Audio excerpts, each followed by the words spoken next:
7, 6, 5, 4, 3, 2, 1, 0.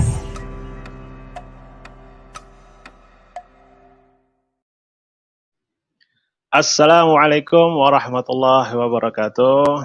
Alhamdulillahirabbil alamin wassalatu wassalamu ala Rasulillahi wa ala alihi wa ashabihi wa mawalah wa man tabi'ahum bi ihsanin ila yaumil qiyamah. Amma ba'du. Alhamdulillahirabbil alamin. Puji syukur kita kepada Allah Subhanahu wa taala. Pada hari ini kita bertemu kembali di channel Geraha Mu'alaf. Dan kali ini kita sangat bersyukur kembali kepada Allah ya tentunya, di mana kali ini kita akan berdialog, berbincang-bincang, kemudian kita akan meminta narasumber yang kali ini kita undang untuk mengisahkan bagaimana perjalanan hidup beliau, kemudian bagaimana saksi-saksi atau menjadi kesaksian di mana terjadi beberapa hal yang dialaminya dalam hidupnya. Dan kita tak lupa juga mengucapkan salawat kita kepada Rasulullah SAW. Semoga salawat ini selalu tercurah kepada beliau, kepada keluarga beliau, kepada istri, kepada anak dan cucu-cucu, serta keturunan beliau, kepada para sahabat, kepada para ulama, dan juga kita kepada umatnya, yang mudah-mudahan kita akan dikumpulkan di akhirat kelak bersama pujaan kita, idola kita, junjungan kita, yaitu Nabi Muhammad SAW. Amin ya rabbal alamin. Baiklah, kita tak panjang lebar.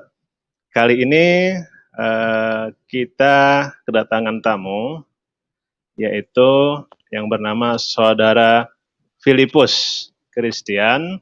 Beliau adalah mu'alaf, ya, yang sebelumnya beragama Kristen, dan kali ini kita undang di Geraha Mu'alaf untuk bercerita, kemudian memberikan kesaksiannya. Yang kita ambil tema pada hari ini yaitu kesaksian mu'alaf, bagaimana kisah mulai mendapatkan hidayah Allah hingga menyaksikan pemurtatan yang terjadi, dan itu pun mandek di daerah Jateng.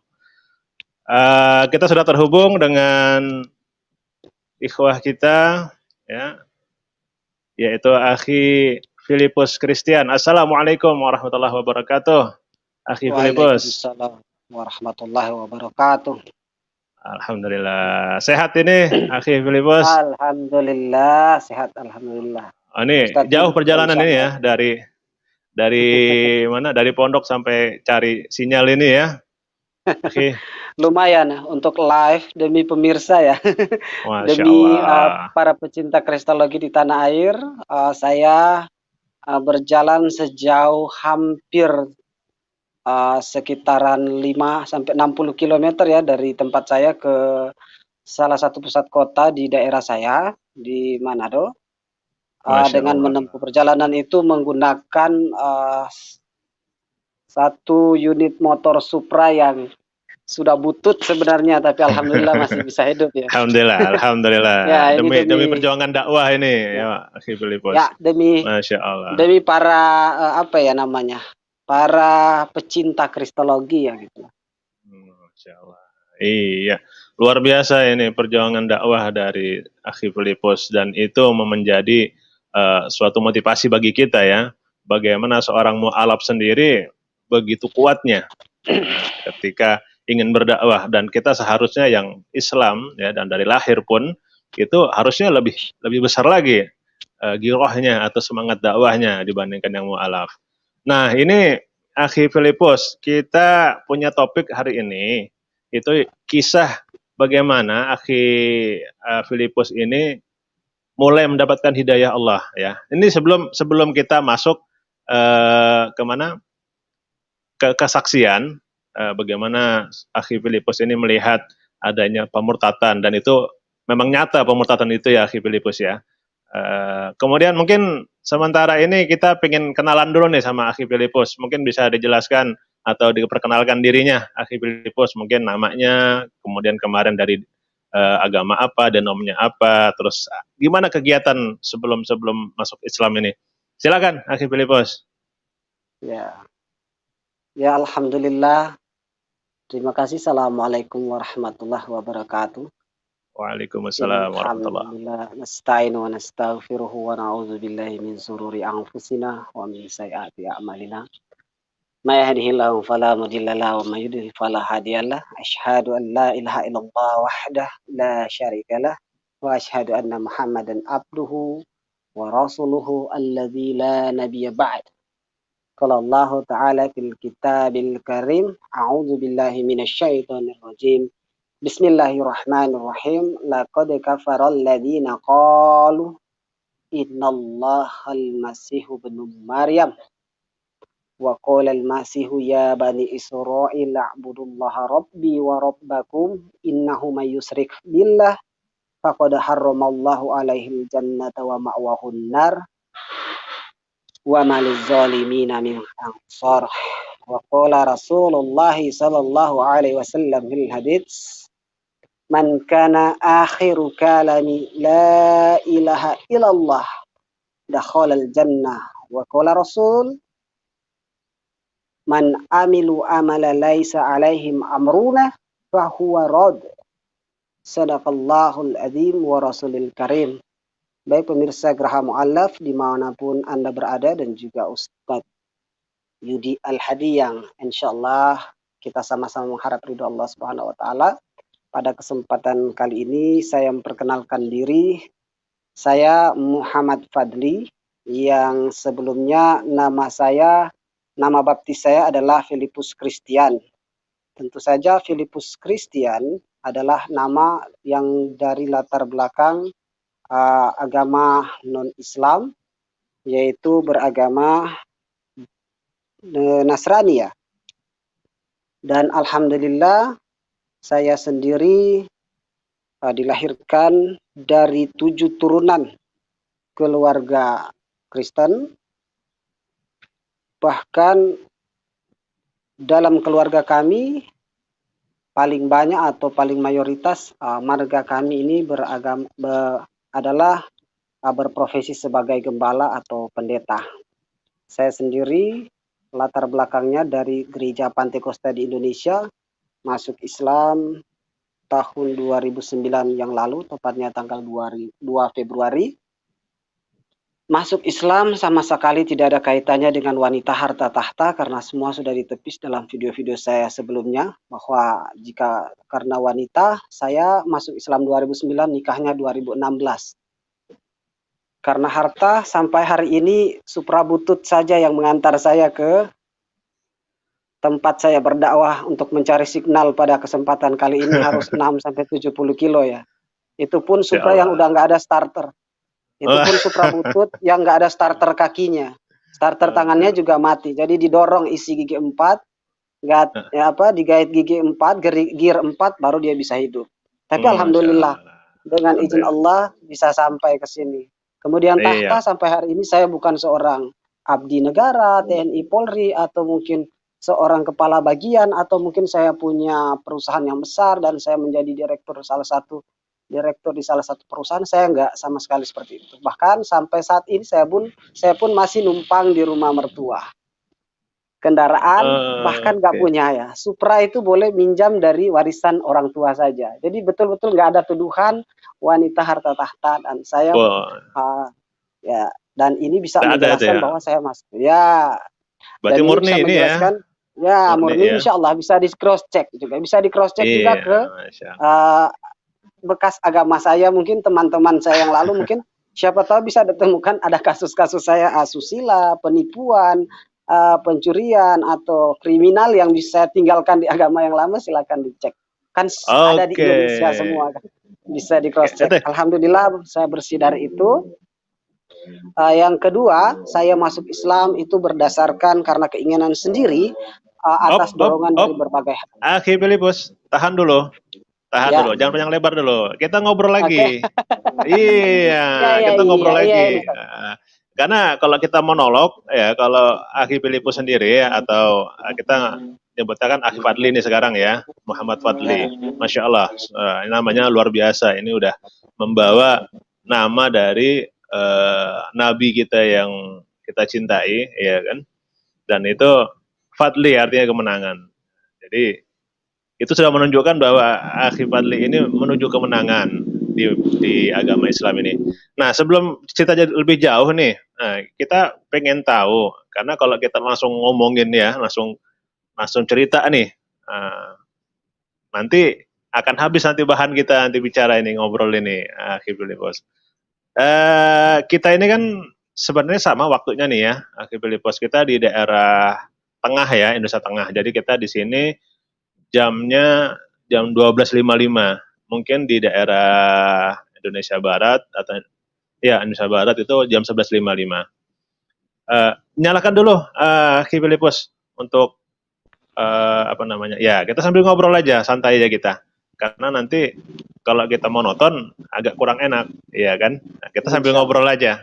Iya. Nah, ini saya mau nanya ini sedikit ini sambil ngobrol kita kan. Waktu masih di Kristen, itu kan di namanya Pantekosta ya.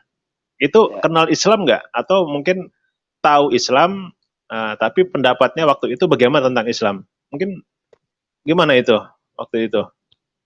Ya, alhamdulillah karena sebelum masuk Islam dan sebagai seorang Kristen yang taat, saya sekolahkan oleh orang tua ya, diarahkan oleh orang tua untuk sekolah Alkitab, dan juga saya tamatan sekolah Alkitab Merauke, Gereja Pantekosta di Indonesia, sekolah Alkitab Merauke yang ada di Papua. Ini bisa dicek juga ya, ada di kilometer Papua 17. Ya, Papua saya tamatan sekolah Alkitab Gereja Pantekosta di Indonesia, Merauke ya, ada di Merauke. Silakan cek juga. Jadi, mungkin bisa. Jadi lahirnya di Manado. Ya. Lahirnya di Manado. Kemudian sekolah Alkitabnya di Papua. Ya, sekolah Alkitabnya di Merauke. Ya, sampai tingkat apa itu? SMA apa SMP aja? Kalau itu kan kalau kita ya pesantren lah. Pesantren kan kalau kita di Islam. Kalau dalam Pantekosta kan ada 2 sekolah pendeta nih. Yang satunya STT, ada 2 jenis ya, ada dua instansi yang meluluskan pendeta atau gembala. Yang satunya akademisi, yaitu Sekolah Tinggi Teologi, dan yang satunya sekolah teologi aja, sekolah teologi atau sekolah Alkitab. Dan saya sekolahnya sekolah Alkitab. Saya sekolah Alkitab. Setingkat SMP SMA itu ya? Ya lebih dari itu, Dia akademisi non formal ya. Akademis non formal. Ya, dia akademis non formal. Jadi sekolah apalah namanya ya, itu sekolah profesi atau biasa mungkin kalau tentara tamtamanya lah begitu. Oh, berarti ya, setelah sekolah nanti berarti diharapkan akan menjadi orang yang mengabdi di gereja gitu ya? Bukan, itu memang sekolah pemimpin, sekolah pimpinan agama, sekolah gembalanya, sekolah pendetanya.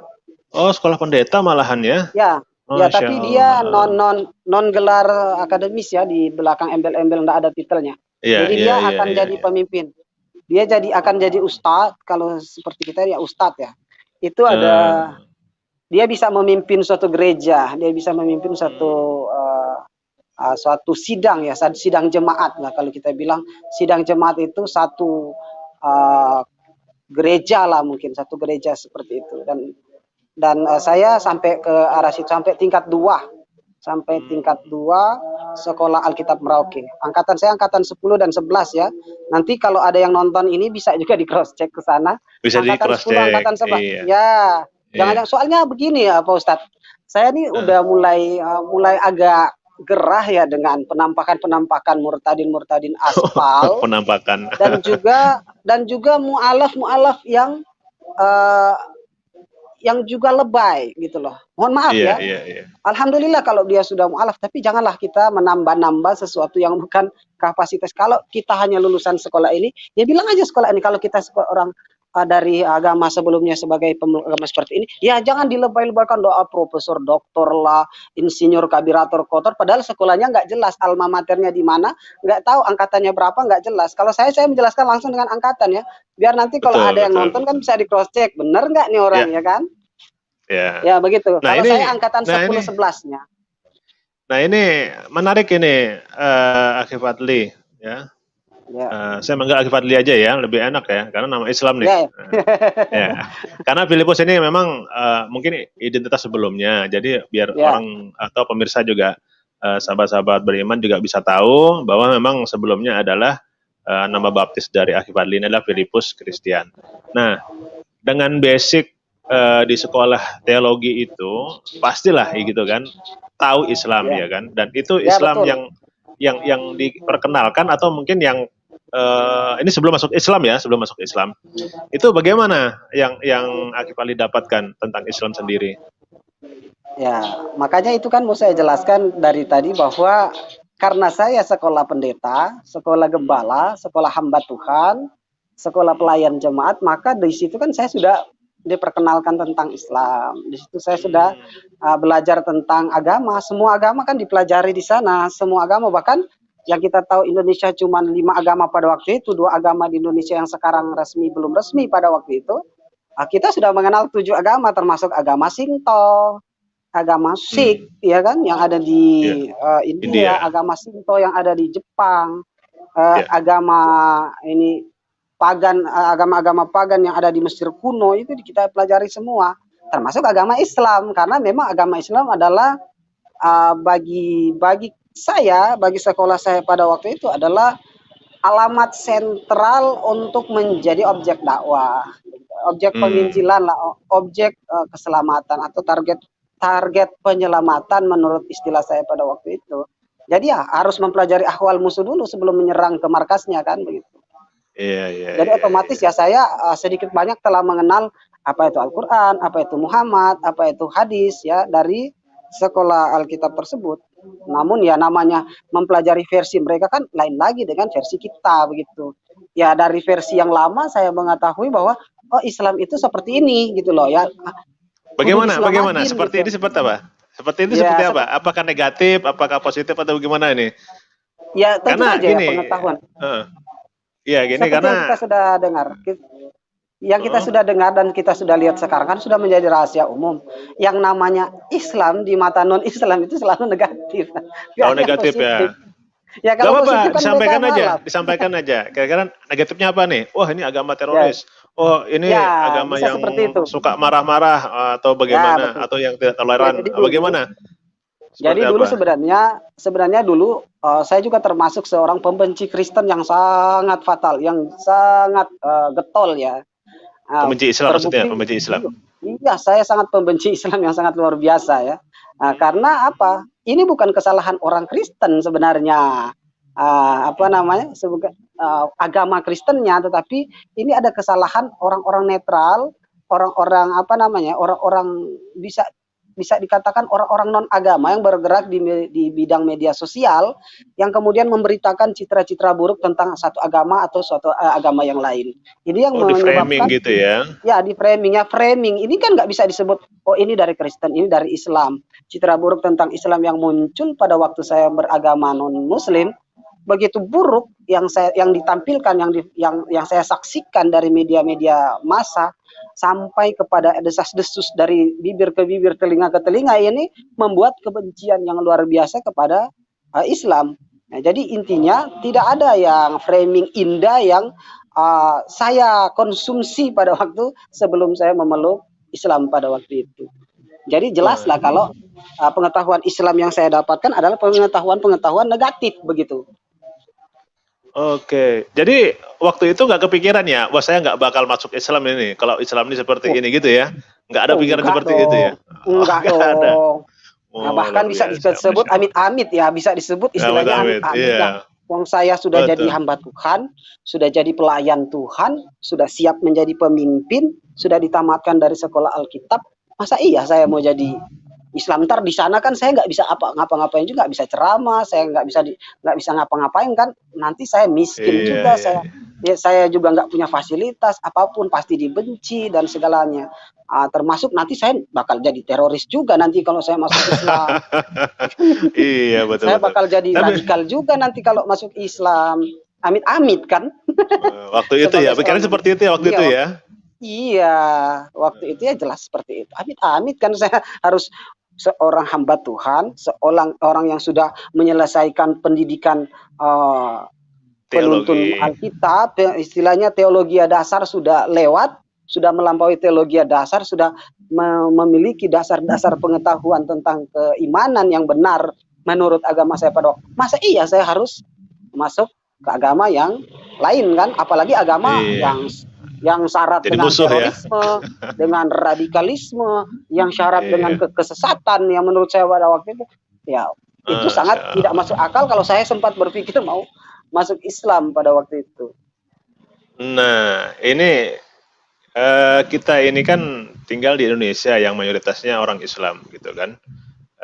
Kemudian konsumsi ternyata di TV ya, di media sosial, mungkin sering dengar-dengar lagu rohani, yaitu kan lagu-lagu Islam.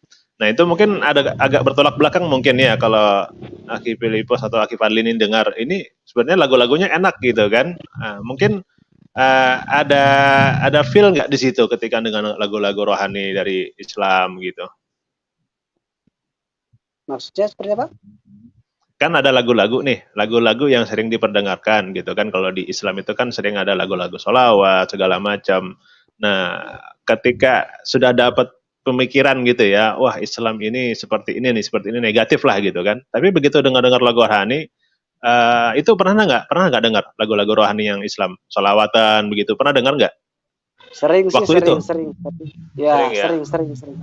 Tapi Feelnya di situ nggak dapat, belum dapat ya? nggak dapat karena jelas kenyataan di lapangan kan Islam tidak seperti yang disampaikan kan, ditambah dengan framing-framing negatif dari berbagai media yang tidak bertanggung jawab, ya otomatis kita nggak bakal terganggu dengan iklan setelahnya, setelah kenyataan itu gitu loh. Nah, pada waktu Iya. Jadi apa namanya? Kita pengen tahu jadinya nih setelah langkah seperti itu mendapatkan pemikiran, kemudian ibaratnya di brainwash ya, itu pemikiran ya, otak kita itu di brainwash di sekolah itu bahwa ya Islam itu seperti ini. Nah kemudian, nah ini step yang berikutnya, ini kok kenapa? Bagaimana bisa jadi mu'alaf ini, apa yang terjadi di kehidupannya Aki Fadli ini? Mungkin ada momen-momen yang membuat hal-hal yang ini nih, kayaknya ada yang perlu saya pelajari dari Islam deh kayaknya.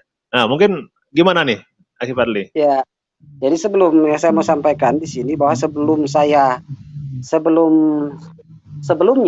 saya itu sekolah di sekolah Alkitab kan. Sebelumnya saya punya tujuan untuk sekolah Alkitab. Yang penting sekolah aja. Terus nanti kalau dapat ijazah pendeta, ijazah gembala, terus sekolah Alkitab, nanti saya jadi hamba Tuhan, jadi pelayan, jadi orang yang menjadi pemimpin, terus masa depan saya cerah. Pada waktu itu pemikiran saya hanya sebatas itu aja. Namun karena salah satu juga media sosial juga ya. Jadi saya disesatkan oleh media sosial, tetapi asbab media sosial juga jadi menjadi ulil albab, menjadi orang-orang yang berpikir pada akhirnya. Jadi lewat media sosial saya menyaksikan berbagai video, berbagai konten-konten yang kemudian pada saat itu membuat saya berpikir. Salah satunya ya video-video apologet ya, termasuk perdebatan-perdebatan yang spektakuler, perdebatan-perdebatan yang istilahnya yang bermartabat yang dilakukan oleh beberapa agama, artinya oleh multi akidah ya, lintas agama di sini.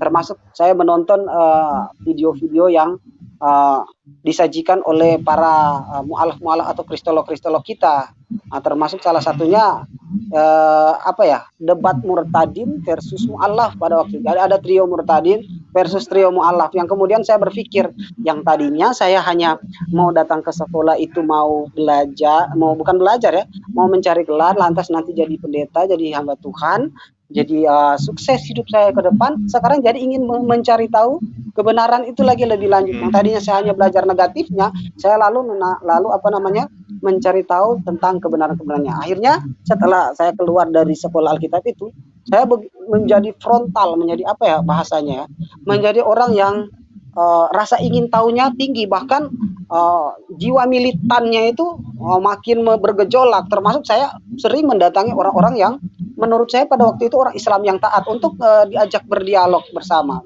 diajak berdialog empat mata. Tapi waktu itu kan belum rame media sosial ya, termasuk belum ada WhatsApp, belum ada kamera yang bagus pun belum ada pada waktu itu ya. Sudah ada tapi satu-satu aja orang yang bisa mendapatkannya. Jadi tidak ada dokumentasi pada waktu itu. Ya saya sering mendatangi, termasuk di kampung saya kan ada orang-orang Islam juga yang bermukim di sana. Nah, saya sering mendatangi mereka lalu berdialog dengan mereka. Yang pada akhirnya membuat saya mendatangi seorang yang sekarang sudah almarhum ya, tanpa saya mau sebutkan namanya. Beliau sudah nggak ada dan saya datangi beliau. Saya pikir beliau adalah ustadz karena memang beliau adalah orang yang Islam yang taat. Dulu saya berpikir kalau orang udah berjenggot, orang sudah berpeci, itu udah pasti ustadz pada waktu itu. Karena ketidaktahuan saya, ternyata ustadz itu harus butuh sekolah, butuh pesantren, nggak kayak ngaku-ngaku kiai tapi pesantrennya nggak disebut ya di channel seberang sana kan. Biasanya begitu mereka bilang kiai, ustadz, mantan haji, tapi nggak tahu dari asal usulnya dari mana. Tetapi setelah saya ketahui, ternyata ini orang yang saya datangi ini bukan ustadz. Waktu itu saya mengetahui dia ustadz karena memang dia orang yang berjenggot, orang yang pakai peci, terus dia orang sholat dan istilahnya ibadahnya itu sangat kencang lah, sangat taat. Nah saya datangi, saya bilang saudaraku, kebetulan beliau adalah teman kecil saya. Saudaraku, mau nggak kamu berdialog? Begitu, berdialog. Nanti kalau kamu kalah, kita berdebat. Waktu itu belum ada istilah apologet atau kristologis. Debat antar agama, debat keyakinan lah begitu. Saya belum mengetahui istilah-istilah itu kan. Karena waktu itu sangat minim sekali informasi.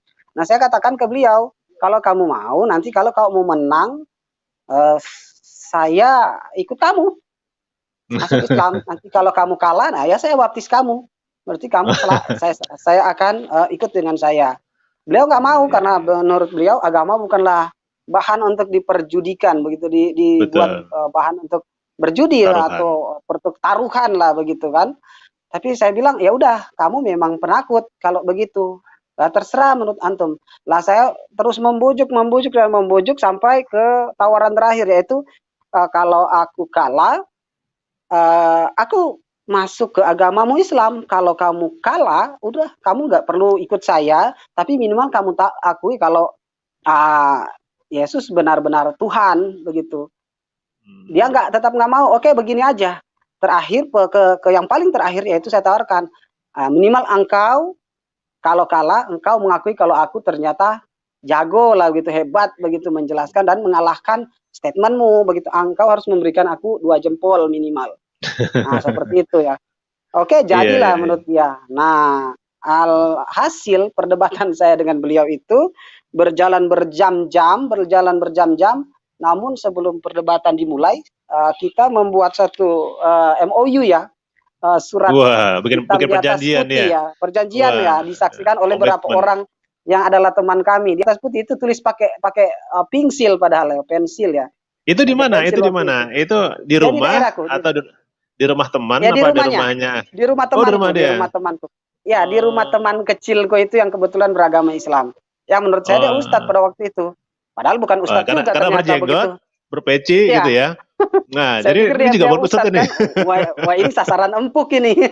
Ternyata setelah saya ke pesantren, terus saya balik lagi. Saya suruh dia imam maghrib. Waduh, bacaannya kacau sekali. Ternyata dia bukan ustadz. Begitu saya maju, dia yang ngakui lagi saya ustadz gitu. Karena ternyata dia yang namanya ustadz itu ada pesantrennya atau ada minimal ada orang dari IAIN, STAIN atau misalnya institut-institut agama atau misal minimal lah dari madrasah-madrasah tertentu lah. Tapi ini enggak, dia enggak dari manapun. Nah, tahan dulu. Tahan dulu, Aki Fadli.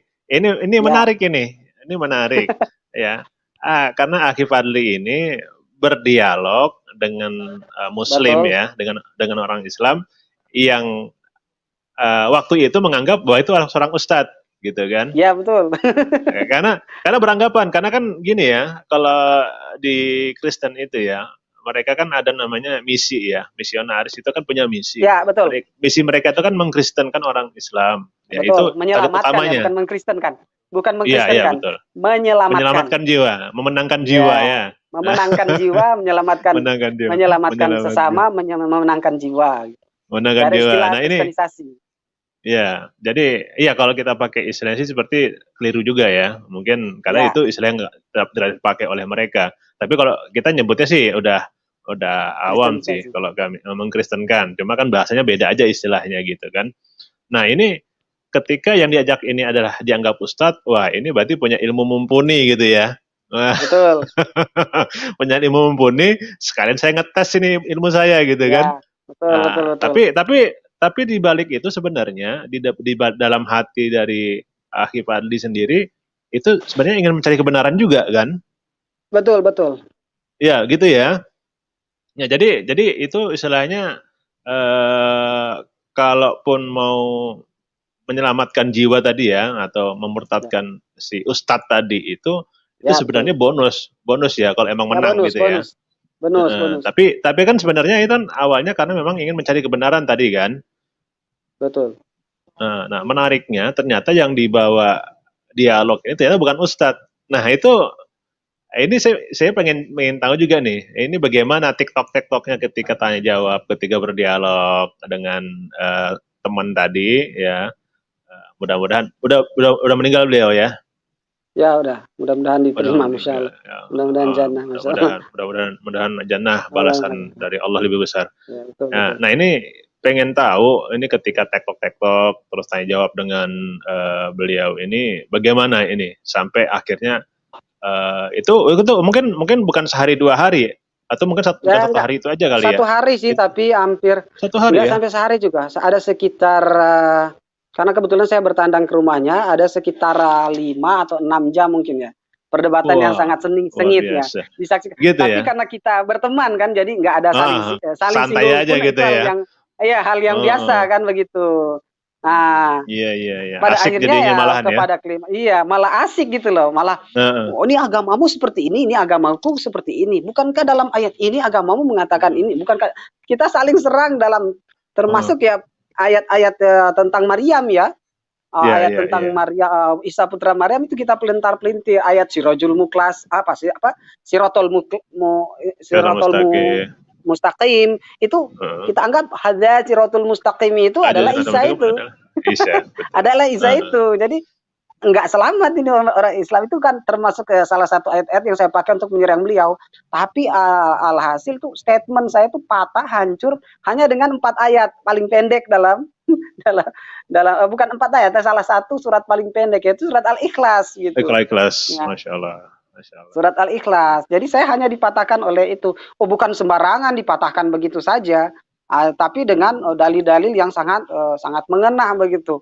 Untuk banyak orang mungkin penonton di luar sana akan berkata, masa iya hanya dengan sepenggal ayat atau sepenggal surat Al-Ikhlas yang terdiri dari 4 ayat seorang gembala, seorang hamba Tuhan sekonyong-konyong, ujuk-ujuk kan langsung Kalah masuk gitu Islam, ya. langsung kalah. Berarti ini orang sekolahnya ini kurang benar Nggak benar begitu nih, kurang atau benar gitu ya ya. apa kurang jadi Suka ini bolos baru gitu ya. iya berarti waktu sekolah ini bahasa kasarnya atau bahasa anak gaul itu di kelas ngapain aja ngupil begitu. Ya, Jadi ya. itu mungkin tapi ini yang dijelaskan bahwasanya dalam surat Al-Ikhlas itu Allah itu Ahad, Esa. Ini tidak ada dalam ajaran Trinitas atau Trinitologi itu nggak ada ya. Atau Ya. Trinitarian itu nggak ada itu. Esa Ahad itu nggak ada. Ya. Jelas-jelas ya. Dalam sejarah pembaptisan, dalam kisah pembaptisan, waktu Yohanes mau membaptis Nabi Isa, di situ ada Yesus, ada Nabi Isa, ada Roh Kudus dalam berbentuk burung, dan ada suara Allah dari langit. Burung merpati ya tadi ada 3 di situ, ada 3 oknum, jadi tidak esah, tidak ada sifat keesaan telah gugur oleh kisah itu. Kemudian Allahus Somad, ya kan, Allah tempat meminta, tidak bergantung segala sesuatu. tidak sedikit dalam Injil itu dikatakan bahwa Yesus itu meminta sesuatu, bahkan dia meminta pertolongan. Jika cawan ini boleh lalu daripadaku, biarlah lalu, tetapi jangan Benar. kehendakku yang jadi melainkan kehendakmu yang jadi, kan begitu. Artinya dia meminta seandainya hukuman ini atau apa namanya penderitaan yang dialami ini bisa, dia mau meminta untuk bisa dilalukan ini penderitaan. Tetapi ya biarlah kehendak Tuhan, jangan seolah-olah saya memaksa Tuhan, begitu kata Yesus. Jadi ini dia meminta, kemudian dia meminta berkat atas roti yang kemudian yang lima roti kemudian menjadi bisa dimakan oleh 5.000 orang, dan 2 ikan kemudian bisa ada sisanya 12 bakul ya, roti. Padahal hanya dari dia meminta di berbagai tempat dalam Injil itu di mana Yesus itu meminta. Kemudian lam yalid walam yulad, dia lahir dan tidak lahir dan tidak pula melahirkan. Nah, tidak beranak dan tidak diperanakan. Ya, tidak beranak dan tidak diperanakan. Bayangkan aja ya. Ya, baru ada 10 hari dari sekarang kan kita tahu hari raya apa itu kan, dan untuk apa mereka rayakan itu kan. Walam yakulahu kufuwan ahad. Bayangkan kata teman saya itu, tidak ada yang setara dari sisi mananya, dari segi kelahiran kan. Masya Allah, temanku ini betul-betul menguasai, padahal bukan dari pesantren. Bukan kristolog juga ya?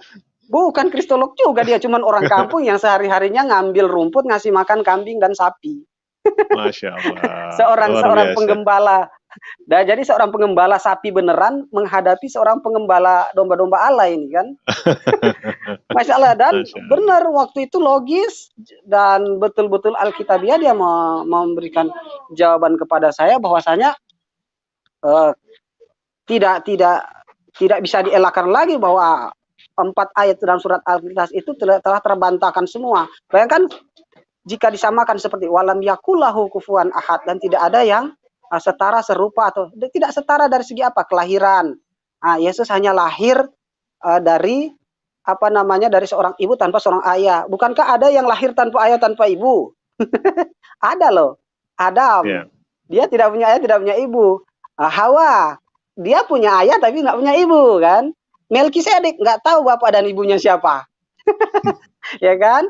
Ada lagi Yahya ya, atau Yohanes Pembaptis, ini dilahirkan dari orang yang sudah tua renta, yang bahkan sudah monospos dan telah divonis mandul oleh tabib-tabib pada waktu itu. Sudah divonis, udah tua renta, nggak haid lagi, dan sudah yang perempuannya udah haid lagi, dan laki-lakinya udah dinyatakan mandul. Lahirlah Yohanes atau Yahya ini. Jadi yang hebat sebenarnya itu bukan hanya Isa alaihissalam sendiri pada waktu itu. Jadi bayangkan, itu dari segi kelahiran, dari segi kekuatan. Coba kita lihat kan, masih banyak lagi dari segi kekuatan.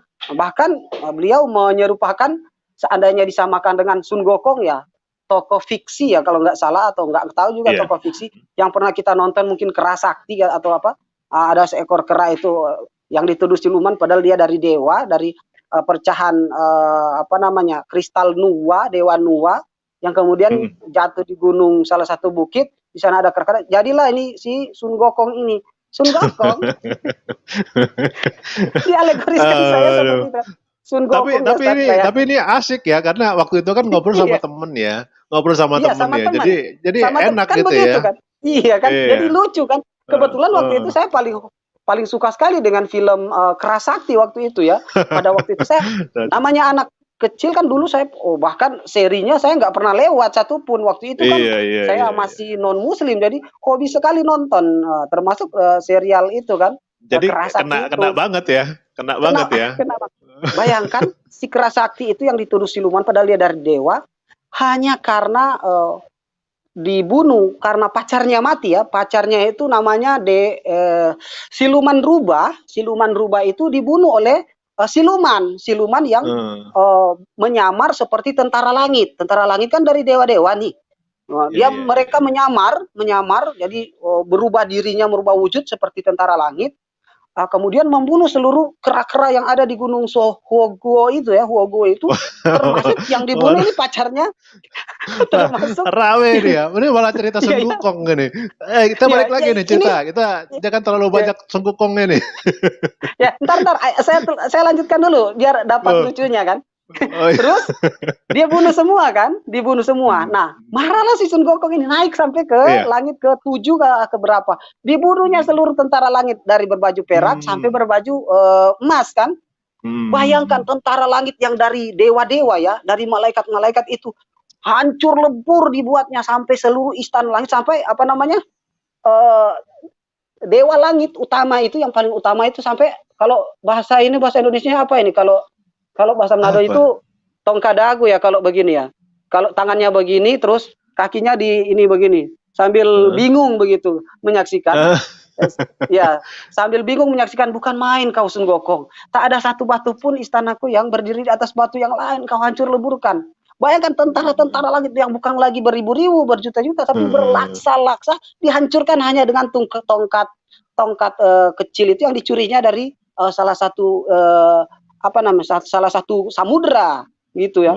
Bayangkan ini Sun Gokong ya, Sun Gokong. Nah, oleh temanku itu, bayangkan saja dengan Tuhanmu hanya berapa ekor hansip Romawi, jangankan menyelamatkan diri, bukan cuma babat berlur, mati lagi katanya, nggak bisa menyelamatkan dirinya kan? Apa kalah dengan cara Sun Gokong ya? Ya, kalah dong sama Sun Gokong. Belum lagi tokoh-tokoh Superman, tokoh-tokoh that your superhero is dead katanya gitu. Lah, oh iya ya kan waktu itu, dan masih banyak lagi, bukan hanya itu salah satu yang lucu aja, masih banyak lagi yang kalau saya ceritakan ini sampai besok mungkin nggak selesai nih durasinya ini. Masih banyak yang membuat percakapan saya dengan beliau yang membuat akhirnya saya bersahadat. Walaupun tapi begini ketika 6 jam berdialog gitu kan dengan teman tadi, dengan sahabat tadi, itu kan 6 jam itu apakah langsung bersyahadat di waktu itu juga, ataukah ketika setelah dialog kemudian pulang terus berpikir kemudian atau bagaimana itu? Apakah ada rentang waktunya setelah dari dialog, terus di dialog itu mungkin kalau saya ya, seandainya kalau saya mungkin setelah berdialog saya berpikir, oh begini semalam 2 malam gitu kan, terus besok-besok terus ngubungin gimana nih, kayaknya sudah mulai ragu saya dengan keyakinan saya sebelumnya nih. Nah itu bagaimana? Apakah begitu juga? Oh, enggak begitu, kurang agak meleset sedikit dari itu ya. Jadi agak meleset sedikit karena saya sudah MOU, yang mau tidak mau teman-teman saya yang lain, bahkan yang teman-teman saya yang Islam nggak mau bela saya. Yang Nasrani nggak mau bela saya, teman-teman saya segereja saja nggak mau bela saya karena MOU itu adalah keputusan kan. Perjanjian tadi itu harus perjanjian komitmen tadi. Iya, dan jujur saja di sini semua mudah-mudahan menyaksikannya ini agak tertawa sedikit ya. Mudah-mudahan nggak ketawa karena waktu itu saya terdesak oleh perjanjian itu ya, saya terpaksa ya harus mengakui dan harus bersyahadat di tempat pada waktu itu untuk menggugurkan perjanjian pada waktu itu. Dan apakah sudah masuk Islam sungguh-sungguh? Belum ya. Nggak semudah itu ya, masuk Islam nggak semudah itu, nggak mungkin kan. Saya hanya menggugurkan perjanjian saja, MOU saja, menggugurkan tanggung jawab sebagai seorang yang sudah berjanji saja. Tapi masuk Islam yang benar belum di tempat itu. Tahan dulu, Aki Fadli. Ini setelah segmen pertama kita akan masuk segmen kedua. Tapi sebelumnya ini ada informasi kepada sahabat beriman, jika ingin berdonasi untuk pembinaan mu'alaf, silakan donasi Anda masukkan atau dikirimkan ke Bank Mandiri Syariah dengan nomor rekening 451 11 888 9995 ya. Kemudian setelah Anda memberikan donasi Anda, silakan diinformasikan ke nomor HP yang telah tertera di layar Anda. Karena bantuan atau donasi Anda sangat bermanfaat bagi kami dan juga akan mengembangkan dakwah ini akan lebih besar lagi ke depannya, insya Allah. Dan kepada sahabat beriman, kepada rekan-rekan yang telah memberikan donasinya, kami ucapkan jazakumullah khairan katsira. Semoga Allah membalas dengan kebaikan yang berlipat ganda juga dan diberikan kesehatan dan kesuksesan selalu di dalam kehidupannya. Amin, amin ya rabbal alamin. Nah, ini kita kembali lagi, ini ngobrol dengan Akhi Fadli. Kita masuk segmen kedua nih. Tadi kan sudah nih cerita nih tentang kisah bagaimana mendapatkan hidayah Allah dari perantaraan teman tadi ya, dari dialog tadi. Nah, kemudian setelah masuk Islam nih, setelah mu'alaf, ya kan? Ada kalau di Kristen ya, di Kristen itu kan tadi kita bicarakan mereka tuh punya misi, ya. Misi pemurtatan ya kalau kita nyebutkan.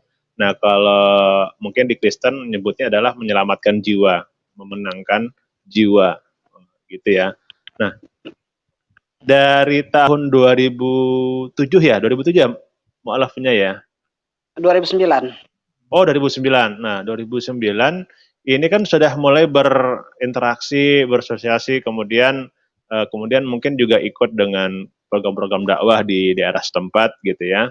Ya, kemudian kemarin juga saya dengar ini Akhi Fadli ada jalan-jalan atau mungkin ada dakwah ke Jogja ya.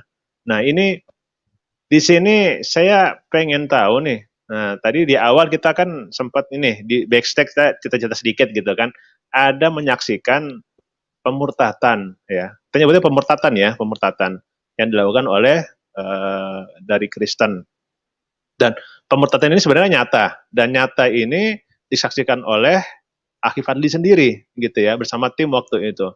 Nah, cuma ini ada kisah-kisah yang mungkin cerita yang menarik atau mungkin lucu ya. Mungkin bisa diceritakan ini bagaimana Akhi Fadli yang dia alami waktu itu ketika berdakwah di daerah Jawa ya. Silakan Akhi Fadli, bagaimana waktu itu? Ya, ini ya, alhamdulillah sebelumnya saya mau sampaikan juga, di sinilah sebenarnya kita sudah harusnya terbuka mata kita, terbuka hati kita sebenarnya untuk ya khususnya umat Islam ya, khususnya umat Islam dari berbagai aspek, dari berbagai kalangan dan golongan ya. Seharusnya dari sini mulailah terbuka hati kita, karena isu apa namanya, Pemurtatan. pergerakan pemurtadan ini bukan hanya isu atau istilahnya kabar burung atau angin lalu kabar aja ya, burung bukan ya? Iya, iya. Bukan ya. Jadi ini yang kebanyakan kan kita santai-santai aja, oh kita Islam selamat, sholat, besok pagi bangun lagi sholat subuh, zuhur, asar, isya, sholat subuh, zuhur, asar, maghrib, isya, begitu-begitu terus kita Udah berpikir gitu-gitu oh kita udah aja. selamat, udah Islam, dapat duit, naik haji, pulang lagi umroh lagi, udah Islam, anak-anak kita ngaji, udah selesai. Kita nggak berpikir bahwa di luar sana banyak saudara-saudara kita yang terancam pemurtadan, proyek pemurtadan. Dan ini bukan hoax ya, ini bukan narasi sebenarnya untuk seolah-olah kita ini para mu'alaf ini dituduh sebagai pemecah belah bangsa.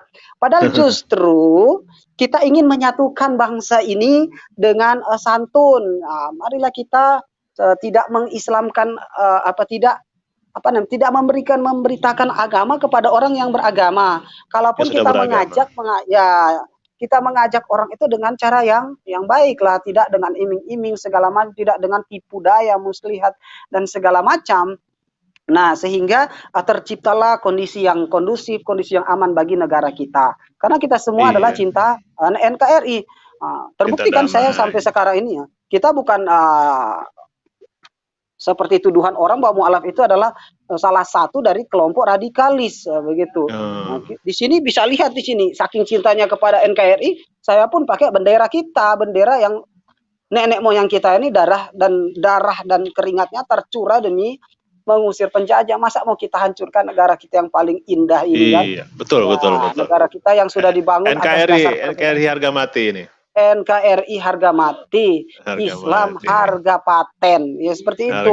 Nah, ini sebelum saya mau saksikan ya, di luar sana banyak yang menganggap bahwa pemurtadan itu hanya isu belaka dan nggak penting untuk dipikirkan gitu, sehingga mereka hanya dari seolah jangan nanti begini, sehingga kristolog tuh nggak laku sebenarnya di daerah-daerah gara-gara ini. Mereka menganggap bahwa kristolog nanti akan menyinggung agama lain. Tidak, padahal justru kristolog hanya ingin memberitahu kami sebagai kristolog atau sebagai mu'alaf nih dari seberang sana loh. Kami tahu pergerakan itu ada nyata. Bahkan kami adalah bagian dari atau salah satu dari mereka pada waktu itu. Kini kami ingin menyelamatkan mereka dengan pengetahuan yang kami miliki, membagi informasi kepada kalian. Loh, kami malah dituduh pemecah belah bangsa atau seorang radikalis atau apalah cerita istilah-istilahnya ini yang paling parah. Nah, mau saya ceritakan sedikit ya Ustadz ya. Kemarin alhamdulillah pasca muktamar di Jogja, saya dengan tim penggiat muda-mudi ya, termasuk tim Arimatea, dibantu juga dengan rumah yatim Wiwin Muslimah yang ada di Jogja, dan juga dibantu dengan Gua Hiro Dakwah Center. Gua Hiro Dakwah Center ini, saya dan tim kemudian melakukan perjalanan menelisik ke daerah Kulon Progo. Silakan ke Kulon Progo ya. Daerah Kulon Progo di daerah Kalibawang kalau nggak salah ya. Kalibawang, daerah Kulon Progo itu di sana terjadi berbagai upaya pemurtadan, bahkan di tengah hutan yang beratus-ratus kilo kita naik ke atas, bahkan jalannya ini hanya jalan setapak, hanya bisa dilewati satu mobil saja. Ini di sana itu ada peradaban yang sangat luar biasa dengan dengan upaya pemurtadan yang sangat luar biasa. Ini ada di tanah Jawa sendiri, di tanahnya para wali, katanya Wali Songo orang Jawa, di tanahnya para wali ini terjadi. Namun bukan berhasil ya, mereka termasuk mandek di sana ya, karena di sana mereka datang dengan berbagai tawaran, dengan berbagai katekis, dengan berbagai motif, termasuk pendekatan budaya di sana. Ya, jadi yang paling utama tertarik adalah orang-orang yang sebenarnya yang non Muslim sebetulnya. Yang di sana itu yang mereka berhasil dapatkan adalah orang-orang yang sebelumnya beragama non Islam dan non Kristen ya. Non Islam dan non Kristen. Jadi agama sebelum tidak ada, agama Sriwijaya dan Majapahit ya, pemeluk agamanya Sriwijaya dan Majapahit ya, kita udah tahu nggak? Ya, agama Kejawen. Dengan pendekatan itu mereka datang, dan di sana itu terdapat orang Islam dari 100 mungkin rumah yang kami datangi, yang kami tahu, yang kami telisik itu ada sekitar 3 atau 4 rumah keluarga Muslim. Dan di sana walaupun hanya 3 orang, 3 keluarga, 3 kakak, itu mereka masih sempat bangun masjid yang luar biasa besar di sana. Bahkan di sana rumah yatim Wiwin Muslimah dan Arimatea itu sudah membuka pondok pesantren mualaf dan tahfidz Quran di sana.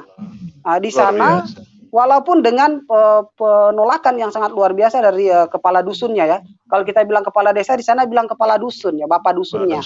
Di sana ditolak mati-matian oleh mereka, tetapi tetap berjalan itu untuk membendung upaya pemurtadan terhadap orang-orang Islam yang masih tersisa pada waktu yang masih tersisa di daerah itu. Dan alhamdulillah orang-orang Islam di situ tetap kuat, jadi tidak laku di sana. Nah, jadi mereka nggak laku di kota karena orang-orang di kota kan sudah cenderung ke pemikiran atau ke logika yang sangat kuat, ke orientasinya kan ke logika. Mereka lari ke daerah pegunungan, daerah pedesaan atau perkebunan, daerah pedukuhan di daerah Kulon Progo Kalibawang sana. Tetapi apa yang terjadi, mereka tidak berhasil kecuali memenangkan orang-orang Kejawen di sana, orang-orang warga Jawa yang berkeyakinan Kejawen ya. Nggak tahu Kejawen itu apa, saya juga kurang paham. Yang pasti mereka bukan Islam, bukan Hindu, bukan Buddha juga. Ada dari nenek moyang mereka yang Hindu Buddha yang juga sudah memeluk agama Katolik pada waktu. Bahkan kita bisa ke sana di kompleks Taman Wisata Gua Maria ya, di daerah Kalibawang itu saya datangi, saya punya foto-fotonya, di sana digambarkan dalam relief atau kita bisa bilang diorama yang tergambar dalam patung-patung itu. Mereka ceritakan kisah katekis pertama masuk ke tanah Jawa daerah Kalibawang tersebut, di mana mereka mendatangi orang-orang Jawa, dan yang mereka dapatkan itu sangat banyak, dan sekarang di situ menjadi mayoritas beragama Katolik. Jadi mereka nggak berhasil mendapatkan orang Islam, tapi mendapatkan orang selain Islam di situ ya, orang selain Islam. Makanya di sini saya pun mau menyampaikan kepada para pekerja atau penggiat dakwah atau serikat-serikat pemuda, serikat-serikat Islam atau yang ormas-ormas Islam di luar sana ya, janganlah kita terlalu memfokuskan dakwah kita di area kota, di perkotaan. Tetapi marilah kita sesekali melihat ke arah pedesaan yang rawan dengan pemurtadan. Di sana banyak saudara-saudara kita yang alhamdulillah masih bisa bertahan akidahnya sampai sekarang. Namun sangat diragukan sekali jika kita kurang dalam mendatangi mereka dalam menguatkan akidah mereka lewat upaya-upaya kajian, upaya-upaya atau pembinaan-pembinaan rohani kepada saudara-saudara kita Muslim yang masih bertahan di sana.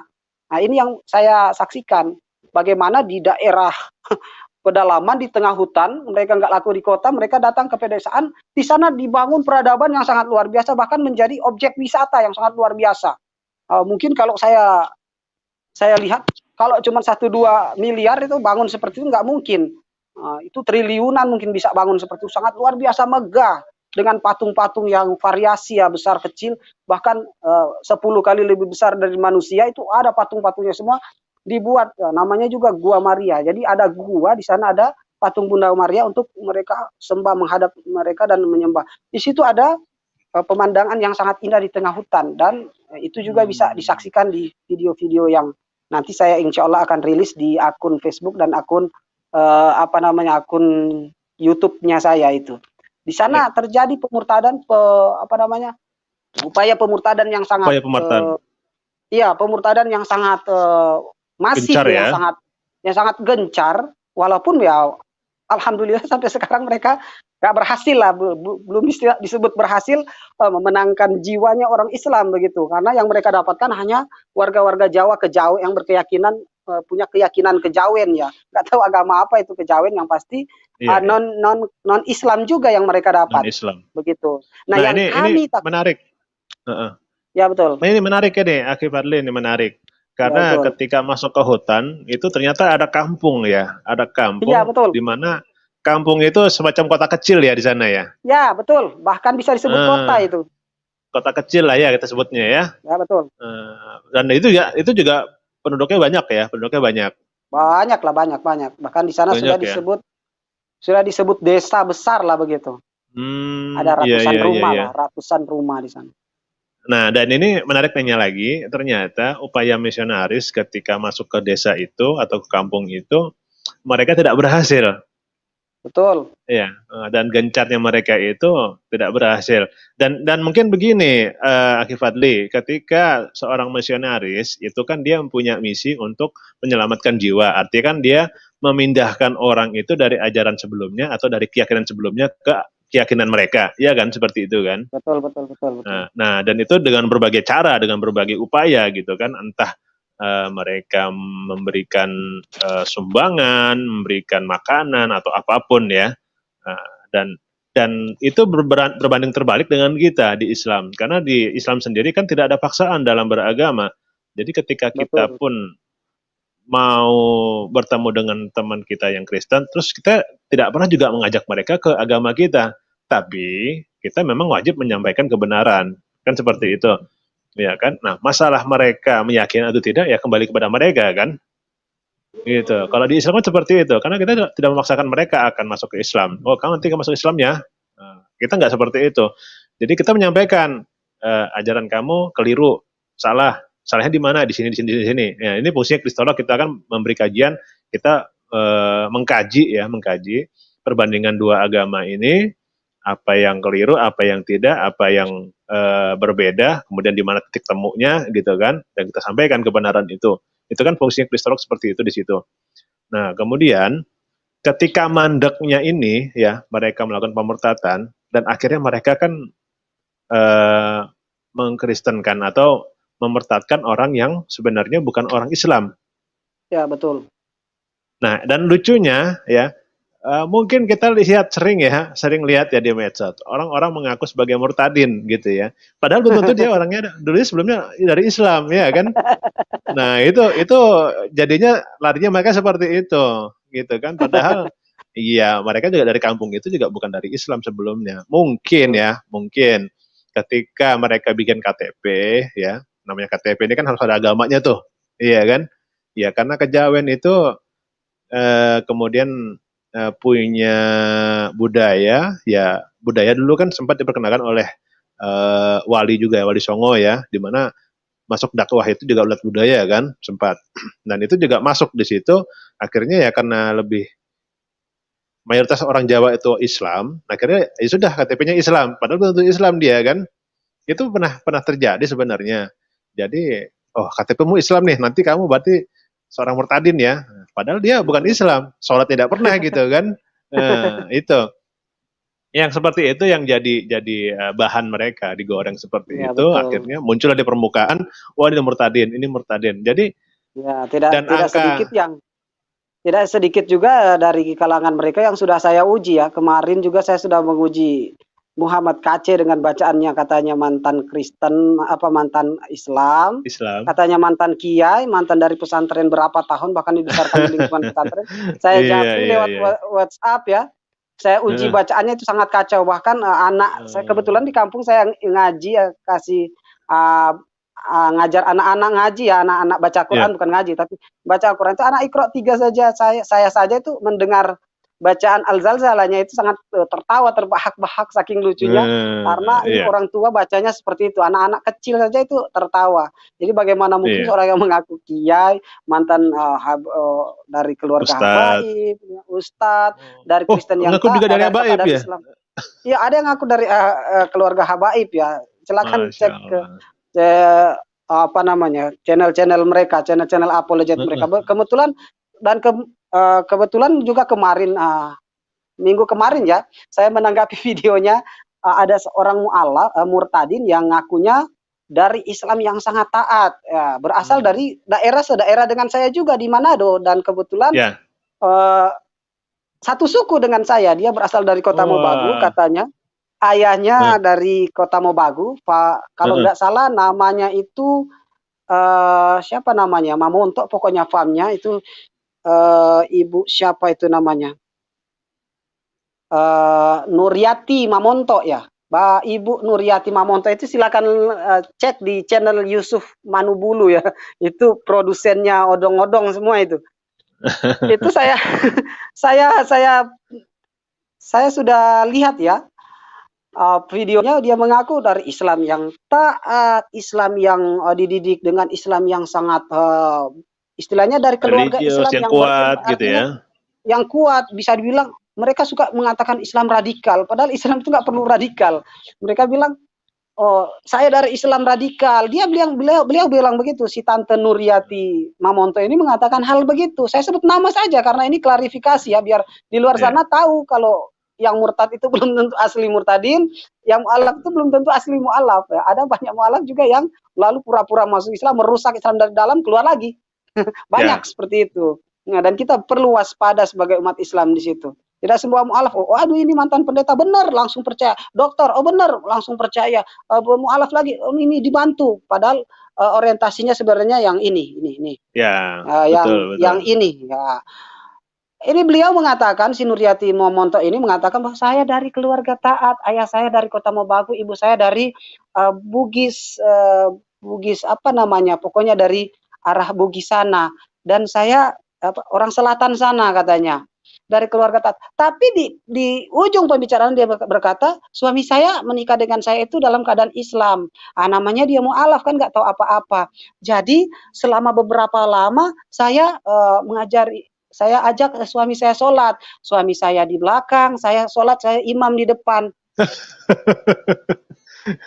Dari sini kan udah terbukti. Katanya Islam taat. Katanya Islam taat. Katanya Islam yang radikal, Islam yang alim, keluarga yang dididik dengan Islam yang keras. Lah kok ini ada imamnya perempuan? Dari fikih yang mana, Bu? Kan kata saya begitu. Saya juga bingung ini orang. Nah ini kan membuktikan bahwa mereka telah menelanjangi diri mereka sendiri di hadapan banyak orang-orang yang bisa berpikir. Terus hostnya juga begini, mendengar pernyataan dia menjadi imam itu, hostnya juga mangut-mangut. Iya, luar biasa. Karena memang orang bodoh lucu, ya?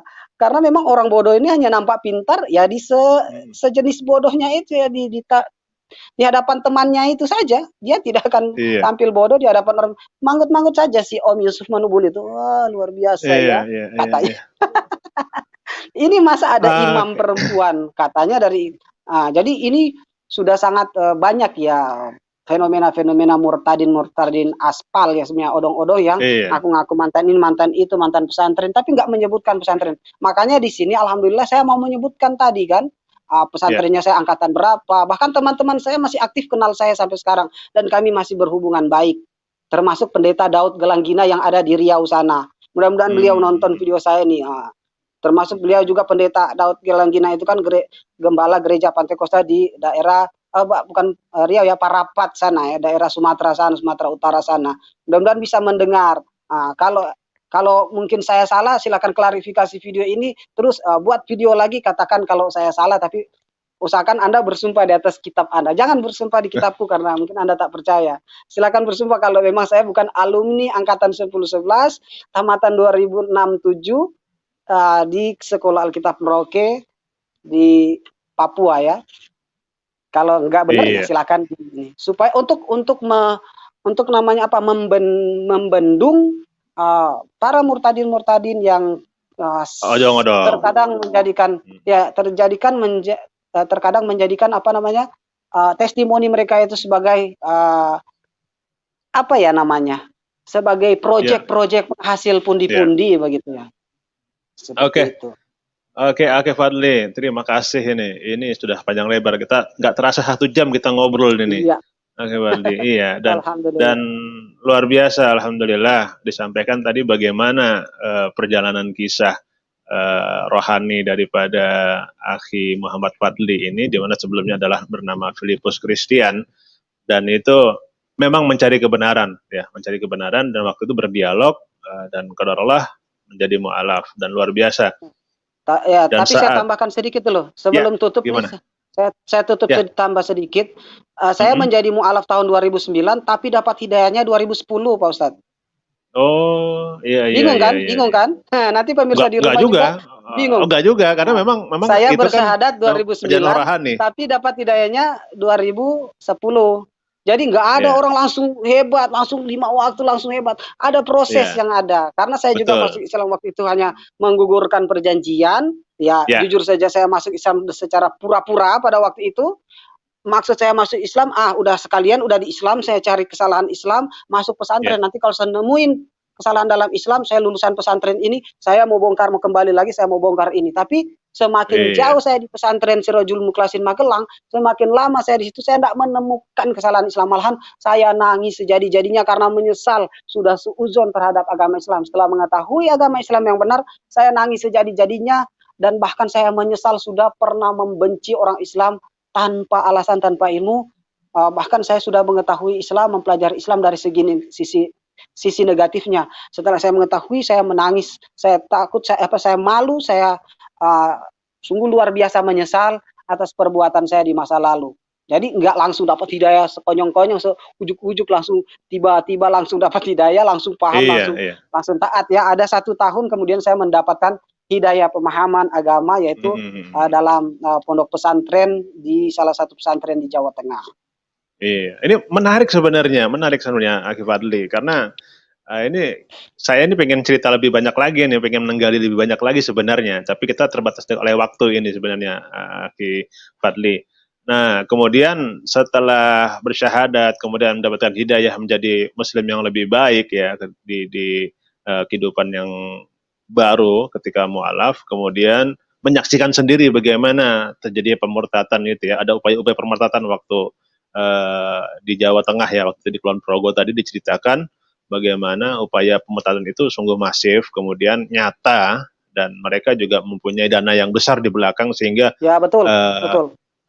Itu yang menjadi semacam kampung di sana menjadi seperti kota kecil ya gitu. Dan alhamdulillah bersyukurnya karena juga ada pejuang-pejuang dakwah, dai-dai kita yang selalu membentengi iman-iman daripada teman-teman kita, saudara-saudara kita yang muslim di sana. Akhirnya pemurtatan yang mereka lakukan pun mandek begitu ya. Begitu. Jadi alhamdulillah kemarin sudah ada alhamdulillah kemarin sudah ada 4 atau 5 yayasan mu'alaf ya yang ada di sana. Salah satunya Yayasan Pendidikan At-Tauhid ya, YPMA At-Tauhid. Yayasan Pembina saya sendiri ya. At-Tauhid. Saya sendiri YPM At-Tauhid, kemudian ada Arimatea, kemudian ada Gua Hiro Dakwah Center, kemudian ada Yayasan Wiwin Muslimah, dan Ayah Sofia. Ayah Sofia ini kami berembuk ya, patungan dananya untuk ke daerah pedalaman itu, dan kami mendapatkan informasi yang luar biasa. Nanti saya insya Allah akan merilis video perjalanan saya dengan tim Arimatea, Ayah Sofia, Goa Hiro Dakwah Center, YPMA Tauhid, dan juga Yayasan Wiwin Muslimah itu dalam sebuah video yang akan nanti saya rilis insya Allah. Nah, kita bicara video ini, kita juga ada channel-channel dari teman-teman kita, ada channel yang di YouTube yang bisa sahabat-sahabat beriman untuk subscribe dan like, dan juga akan mengikuti jadwal-jadwal atau program-program yang akan ditayangkan di Geraha Mu'alaf ini dan rekan-rekan. Dan ini adalah channel-channelnya, yaitu ada channel Geraha Mu'alaf, ada channel tim Mukoriban, kemudian ada channel Mu'alaf channel Mu'alaf Menachem Ali, kemudian ada Edi Prayitno, Aristo Channel, Akademi Kristologi, Kristologi Center, Sahabat TV, dan Eza Rafleza. Nah, ini sambil diperkenalkan juga Filipus Christian ya. Filipus Christian Channel. Ya, Filipus Christian Moonik. Filipus Christian Moonik Channel ya, channelnya. Channel saya. Iya. Tulisan Filipusnya seperti ini ya. Filipus Christian Moonik ya. Ya, channel saya. Channel, iya. Nah, sahabat-sahabat beriman jangan lupa untuk berkunjung ke channel Akhi Fadli ini dengan nama channel Filipus Christian Moonik Channel. Di sana juga akan banyak teman-teman sahabat beriman mendapatkan informasi yang seperti tadi, bagaimana Akhi Fadli membongkar ya, bagaimana membongkar Murtadin aspal tadi ya. Nah, itu cukup menarik, dan jangan lupa subscribe ya, subscribe, like, dan share. Nah, jangan lupa komen kalau bisa ya kan. Dukung sepenuhnya channel-channel dakwah, channel-channel sahabat muslim, dan juga jangan lupa untuk subscribe juga ya channel saya juga, Yudi Al-Hadi Official ya, like dan share dan komen. Terus dukung, dan mudah-mudahan dengan channel-channel dakwah ini kita pun bisa membuat dakwah kita ini semakin besar, dan kita bisa membentengi umat Islam daripada upaya-upaya pemurtadan, dan kita juga akan memberikan imun-imun akidah ya, dengan berbagai macam kajian-kajian yang kita tayangkan di channel yang telah disebutkan tadi. Dan kita di penghujung acara Akhi Fadli, kita di sini berterima kasih atas kehadiran dari Akhi Fadli, di mana sebelumnya adalah Filipus Christian ya, dan alhamdulillah sekarang telah mu'alaf, menjadi mu'alaf yang konsisten, yang istiqomah insyaallah, dan mudah-mudahan menjadi manfaat bagi umat. Akhi Muhammad Fadli, syukran jazakallah, mudah-mudahan selalu sehat dan sukses beserta keluarga, dan mudah-mudahan juga di daerah sana ya, dengan adanya seperti Akhi Muhammad Fadli ini bisa menjaga atau membentengi umat Islam yang ada di daerah Manado sana. Sekali lagi saya ucapkan terima kasih, kita di penghujung acara, dan sekali lagi kami ucapkan terima kasih juga kepada sahabat-sahabat muslim yang telah menyaksikan tayangan ini.